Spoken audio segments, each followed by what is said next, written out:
పార్వతీపురం, మన్యం జిల్లా, కొమరాడ మండలం అండి. దీనికి సంబంధించి ఈ కొమరాడ మండలం 31 పంచాయతీలు ఉన్నాయి. ఈ 31 పంచాయతీలో 9 పంచాయతీలకు సంబంధించి 40 గిరిజన గ్రామాలతో పాటు 3-4 మండలాలకు ఉపయోగపడిన ఈ వంతెనండి 2006లో సిపిఎం పార్టీ ఎమ్మెల్యేగా ఉండేటప్పుడు కోరక లక్ష్మమూర్తి గారు అసెంబ్లీలో అడిగి 3,50,00,000తో మంజూరయ్యే విధంగా ఈ వంతెన ప్రారంభించారు. నేటికి 18 సంవత్సరాలు అవుతుంది. 3 పిల్లర్లు కట్టడానికి ఈరోజు పాలకులు మేనమేసలేసే పరిస్థితి ఉంది. ఈ పక్కనే ఒరిసే వాళ్ళండి 2 గ్రామాలకి 14 పిల్లర్లతో 2.5 సంవత్సరాల్లో పూర్తిగా వంతెన నిర్మించారు. ప్రజలు కూడా నడుస్తున్నారు. ఇలాంటి సందర్భంలో ఈరోజు గత తెలుగుదేశం ప్రభుత్వంలో కొంత పని అయింది. ఇలాంటి సందర్భంలో ఇక్కడ స్థానిక కురపం నియోజకవర్గ ఎమ్మెల్యేగా శ్రీమతి పాముల పుష్పశ్రీమణి మేడం గారు గతంలో 5 సంవత్సరాలు ప్రతిపక్షంలో ఉన్నారు.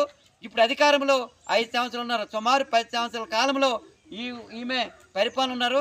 అయితే ప్రతిపక్షం ఉండే సందర్భంలో ఈ వంతెన గురించి గ్రామాల్లో చైతన్యపరచడంతో పాటు ఐటీడీఏ పాలక వర్గంలో కానీ ఆ విజయనగరం జడ్పీ సమావేశంలో కానీ ఎరగదీసి ఈ వంతెన కట్టరా మా గిరిజన ప్యానెల్తో ఆడుకుంటారని చెప్పి చాలా చక్కగా అక్కడ అధికారులందరినీ కూడా నిలదీయడంతో పాటు పాలక వర్గానికి దడపుట్టే విధంగా అడిగారు. అయితే ఆమె అధికారంలోకి వచ్చిన తర్వాత డిప్యూటీ సీఎం గిరిజన శాఖ మంత్రి అయిన తర్వాత ఒకసారి వచ్చారు. 2020 కల్లా వంతెన అవుతున్నారు. ఆ విధంగా ప్రారంభించారు. కాంట్రాక్ట్ని రప్పించారు. 2 నెలల కాంట్రాక్ట్ పనిచేసి డబ్బులు ఇవ్వలేదని చెప్పి ఈరోజు కాంట్రాక్ట్ వెళ్ళిపోయాడు. మేము అన్నది ఏంటంటే అసలు కాంట్రాక్ట్ మేము అడిగితే మాకు డబ్బులు ఇవ్వలేదు అంటారు. ప్రభుత్వం అడిగితే డబ్బులు ఇచ్చారంటారు. ఇప్పటికైనా ఇలాంటి సందర్భంలో మేము సిపిఎం పార్టీ ఆధ్వర్యంలో అన్ని పార్టీలతో కలిసి ఈరోజు ఇక్కడ అఖిలపక్ష ఆధ్వర్యంలో 14 రోజుల పాటు రిలే నిరధ్యక్ష చేసిన అనంతరం కొమరాడ తహసీల్దార్ గారు ధర్నా చేస్తే కలెక్టర్ గారిని కలవడం సందర్భంగా కలెక్టర్ గారు ఏమనంటే నీరు వస్తుంది, నీరు తగ్గిన వెంటనే పనులు ప్రారంభిస్తామని కలెక్టర్ గారు హామీ ఇచ్చారు. అయితే కలెక్టర్ గారును పంచాయతీరాజ్ ఈ గారు ఇద్దరు కలిసి కాంట్రాక్ట్ రప్పించారు. పండగ ముందు జనవరిలో ఒక 15 రోజులు పనిచేసి అయినా కూడా మళ్ళీ వెళ్ళిపోండ్రు. ఏదేమైనా ఈరోజు పాలకులకి చిత్తశుద్ధి లేదు, అధికారులకి పనిచేస్తామన్న తపనున్నప్పుడు కూడా పాలకుల నుండి చిత్తశుద్ధి లేకపోవడం వల్ల ఈ వంతెన ఆగిపోయిన పరిస్థితి ఉంది. కాబట్టి 1996లో సుమారు 36 మంది చనిపోయిన ఈ వంతెన 36 మంది చనిపోయారు. అప్పటి నుండి కడతామని చెప్పి కూడా నేటికి ఈరోజు పూర్తి అవని పరిస్థితి ఉంది.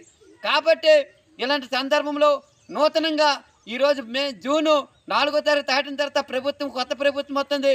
ఆ ప్రభుత్వంలో నూతనంగా ఎవరైతే ఎమ్మెల్యేగా ఎన్నుకుంటారో వాళ్ళు వెంటనే ఈ వంతెన పైన వంతెన పనులు ప్రారంభించే విధంగా ముందు ఈ వంతెన ప్రాధాన్యత ఇచ్చి ఆ పనులు చేపట్టాలని చెప్పి కోరుతున్నాం.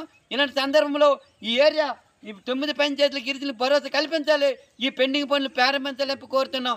ఏదేమైనా ఈ నూతనంగా ఎమ్మెల్యేలు అయిపోయిన వెంటనే ఈ పనులు ప్రారంభించకపోతే ఈ వంతెన పనులు పూర్తయ్యేదాకా సిపిఎం పార్టీ ఆధ్వర్యంలో పోరాటం చేస్తాం.